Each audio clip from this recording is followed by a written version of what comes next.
Hey guys, it's me, Sam Stein, managing editor for the Bulwark. I'm joined by Jonathan Cohn, Tim Miller. We're going to be talking about Trump's rally in Macomb County, home of the ancestral Reagan Democrats. Just want to make sure you're contractually obligated to say that. Before we get to that, subscribe to the feed. We appreciate it. All right, so Trump did his 100-day rally tonight. It was preceded by an event with Michigan's Governor Gretchen Whitmer. We can talk about that in a little bit because there's some interesting observations I have from that one. But look, it was kind of a standard rally. Honestly, it was like the greatest hits. Talked about water pressure and how he's fixed that, and trade and how he's got that under control. He went off on Jerome Powell. Stuff that would normally be crazy, but it's pretty standard for Trump. The thing that stood out for me was he played a film about the mass deportations. It was like this classic porn that he plays for his audience about, immigrants that he's sent to foreign countries. And then a big USA chant broke out among the audience. You can watch it here.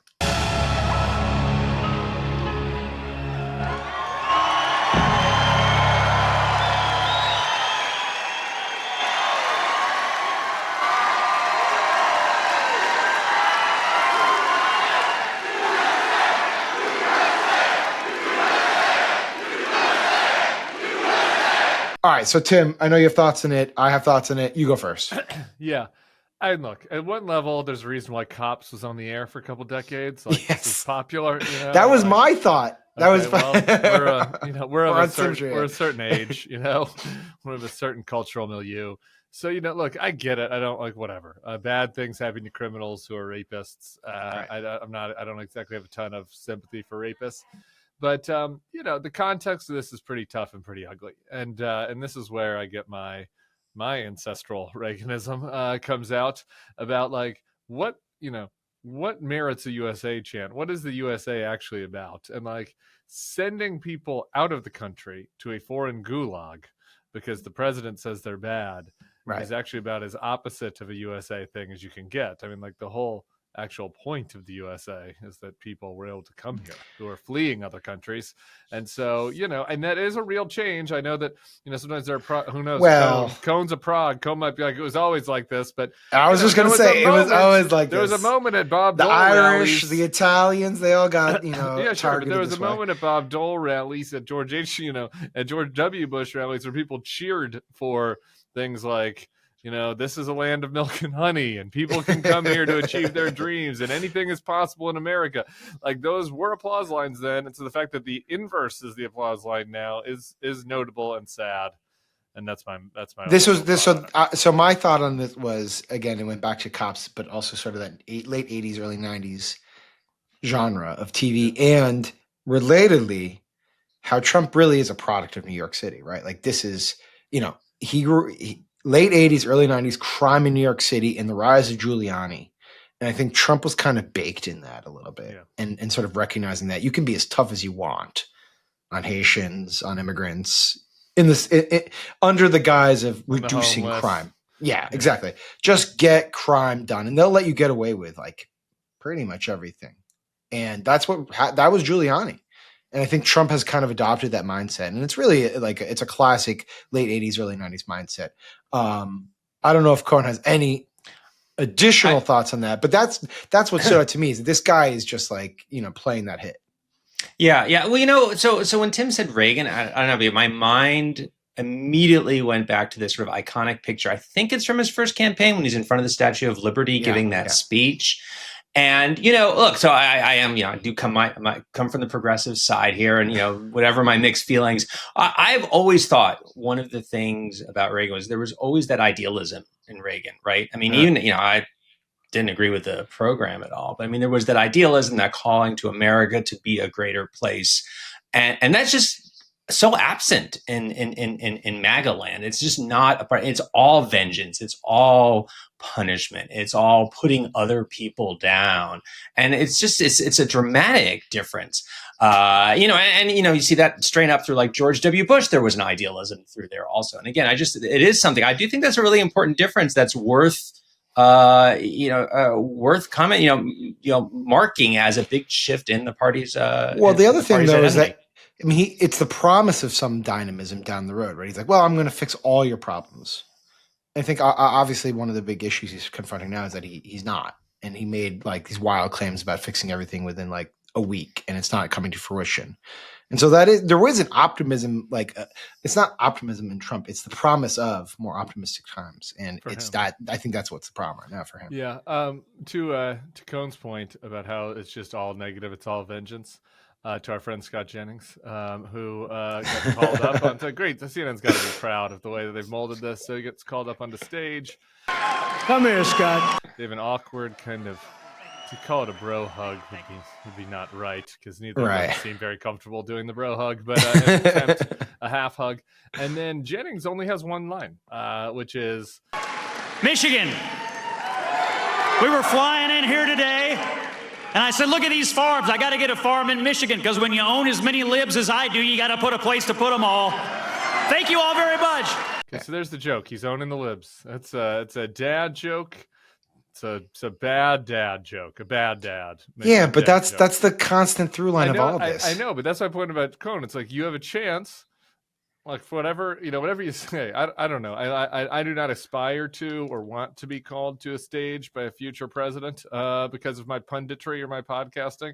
But I do hope that if that ever were to come to pass, and I were to have one sentence that I could say, if Mayor Pete was up there, it would not be like, how about that time I owned my cousin Vinny? How about that time I owned Vinny on the Piers Morgan show? Cheer for me.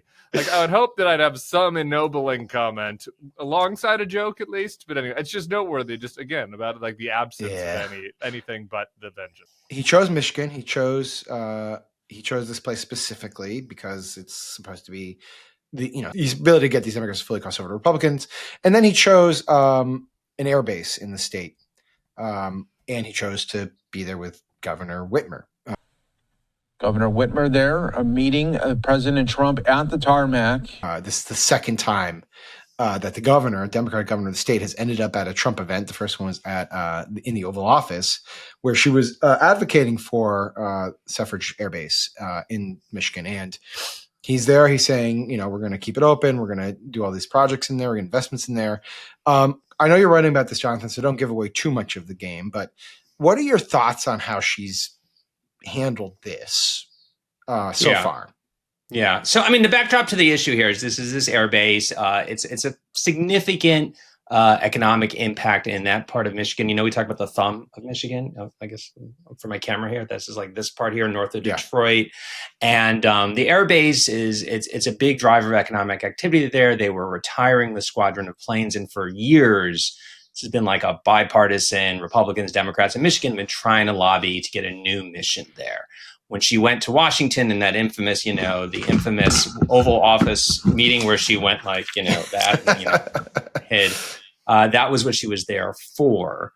She was with the head of the Republican, the senior Republican in the state legislature to try to get that, and she got it. I mean, she didn't get it on herself, by herself, but they were able. That was the big announcement today. It was a big announcement that they were, bringing this new squadron. It is a significant economic benefit. It's the kind of thing that as a governor you do.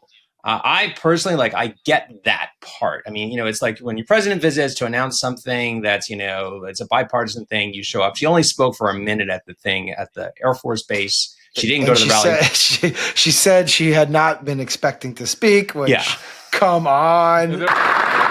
Well, I hadn't planned to speak, but I'm. Yeah, I mean, there was an awkward moment where she's like, "I'd like to thank," or she caught herself. She was about to "I'm not going to actually thank the president." It's crucial for the Michigan economy. It's crucial for the men and women here, for our homeland security and our future. So, thank you. I'm so grateful that this announcement was made today, and I appreciate all the work. Thank you. It's nice that this happened. What do you think was going through her head? Charlie Crist hugging Barack Obama, Chris Christie hugging Barack Obama. So worse than all that for me. Yeah, of course. So here's my question to you, though. Okay, whatever. We don't need the happy talk. The presidents, they should all meet. Whatever. Was this really was this thing in threat? And these things are in take a long time. Could not this have happened without Gretchen Whitmer doing anything? Did she have to show up to the Oval Office? Did she have to show up today? Couldn't she have just done nothing? I'm not saying she had to be Tim Miller and like throw spitballs at him and like chase him around and call him fucking the small fingered mango Mussolini. But like, couldn't you have just said nothing and still had these jobs come? So two things. I mean, I wasn't in the room. I don't know all the machinations behind it. I mean, people who know this stuff do say she actually did lobby hard and there was a lobbying effort. She did play a role, significant role, as did McClain, various Democrat, Republican officials. So yeah, she probably did play a role, and it is it was under threat. I mean, they've been trying to get this, and there was a threat that this squadron would go away and they'd lose the economic benefit. Personally, and again, I don't want to give away too much of what I'm going to say later. I think the bigger problem for her was less about this and that Oval Office thing. But there was that day, the reason she, when she was in Washington, she gave this big speech, this economic speech, which was surprisingly kind. And it had some punches for Trump, but it was very much couched as a kind of, I'm going to cooperate. And just felt very much not of the moment. And you could put it side by side with, I don't know, Pritzker's speech the other day, if you saw it, or any number of Democrats who have been stronger. And, if she was in a position where she felt like she couldn't trash Trump without costing that squadron, which, let's face it, Trump, that would be a Trump thing, right? Well, I was going to put this squadron in Michigan, but now the governor trashed me, so I'm not going to. I mean, fine, but then maybe don't give the speech, right? I mean, just don't, keep low, do the lobbying, and the speech for those who miss it. She was there and she praised partially the tariffs. She said tariffs are good. So as I've said before, I'm not against tariffs outright, but it is a blunt tool. When targeted, her issue with Trump was not the tariffs. It was the fact that he was just kind of absent-minded in how he was calculating what to do with them. So I find it very fascinating that she's doing it. I can see why. I could also see how it really screws her. And that's your piece, hopefully. Yeah, I don't see why. Actually, okay. I honestly, I just don't get it at all. You don't get the case at all? I really don't. I don't. And I've been wrong before, so who the hell knows? Maybe it will emerge. But like, there's a lot of bad things happening. There's going to be a lot of economic damage to her state with regards to these tariffs. She could have events with just union people and talk about how she wants to do targeted things to protect them. I wouldn't be for that policy wise, but like, she doesn't have to do it in the context of Trump. She could have gone to this, to have a thing with the squadron next week, and the local news would have come. Like, she's the governor of the state. She's not Pete Buttigieg. She has no job, right? It's like the local news would cover her. Does she have to stand next to Trump and do it? Did she have to be there today? I don't think so. I don't get it. I truly don't understand. I think it's politically quite dumb. And I just look at what J.B. Pritzker was saying. Like, J.B. Pritzker's out there being like, people should be in the fucking streets right now. Never before in my life have I called for mass protests, for mobilization, for disruption. But I am now. Right. And the next day, or 2 days later, whatever, Gretchen Whitmer, it's like in a hat, like shaking his hand, being like, great, glad we could work together on this. I think one of those is a clearly more politically savvy position. Maybe again, I'm open to the fact that from a policy perspective, the having the squadron is so important that she just shouldn't have been in J.B. Pritzker mode, but she could have just waited and done the economic speech in the fall. Like, there's no rush. We got a long time. We got 3 and 3/4 years with this guy. No rush to do it. I think there's a high speech. There's a high probability that this does end up coming back to bite her, but in the short term, she's where she is today. All right, well, we can leave it there. I appreciate you guys doing this. I'm sure I was wrong about Cap. I couldn't find it in the meantime.